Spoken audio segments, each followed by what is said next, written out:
Ellarigu namaskara mattu good evening everyone. Honorable Chief Minister Shri Siddaramaiah, Deputy Chief Minister Shri D.K. Shivkumar, Industries Minister Shri M.B. Patil, other ministers, dignitaries on the dais, my fellow industrialists, ladies and gentlemen.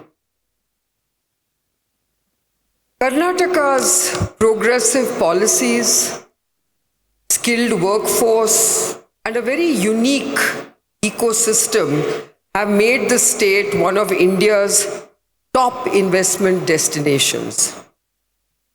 It is, as everyone has said, a magnet for knowledge-based industries, including information technology, biotechnology, aerospace, semiconductors, and deep tech. Karnataka is at the heart of India's innovation story, ranking number 1 in India in terms of the India Innovation Index.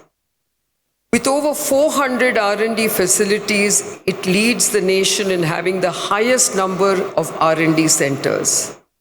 It ranks second among 26 states in FDI inflows, attracting over $55 billion from 2019 to 2024, contributing about a fifth of the national share.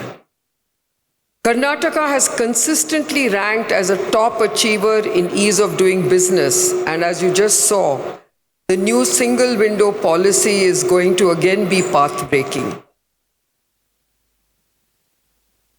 I would also like to add that the state's investor-friendly approach that Karnataka Udyog Mitra has been playing has been awarded the leading investment promotion agency at the national level.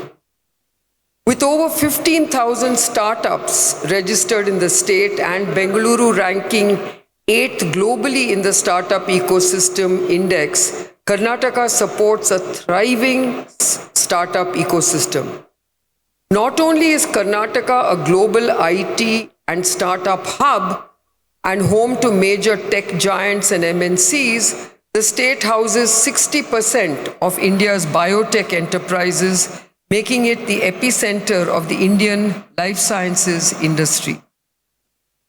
All these have contributed to make Karnataka a diverse and thriving economy and one of the richest states in India on a per capita income basis. The state clocked a gross state domestic product growth rate of over 14% in fiscal 2024. As the fourth largest industrial player, Karnataka contributed over 8% to India's GDP. Karnataka's attractiveness for investment is further reflected in its ability to host 400 out of the Fortune 500 companies. With the right policies, skilled talent, and good infrastructure, Karnataka is not just keeping pace with the future, it is building it. Coming to my own journey, which has been very deeply intertwined with Karnataka's rise as a global biotech and healthcare innovation hub, I would like to basically say that Karnataka has been a collaborative partner in our growth, enabling us to scale from a small startup, which I started in my garage in 1978, to now a leading global biopharmaceutical company.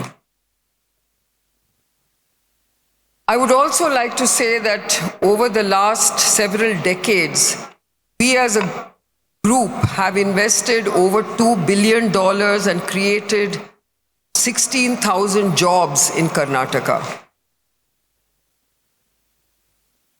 We have built global scale manufacturing capabilities for both biologicals and small molecules. And with our significant investments in both R&D and manufacturing, we have been able to develop novel biologics, biosimilars, insulins, generics for various disease segments, especially cancer and diabetes. Our products have enhanced access, have provided access to many life-saving and essential drugs serving patients in over 120 countries.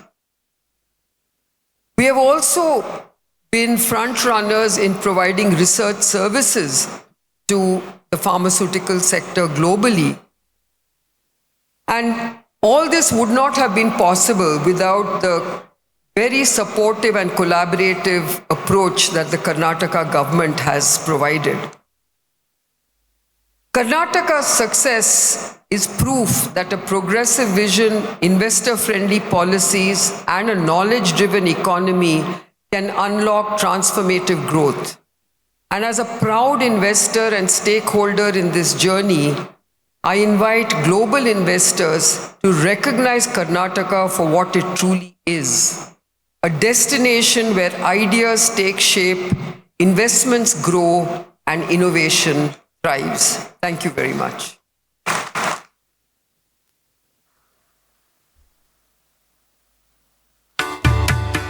Thank you very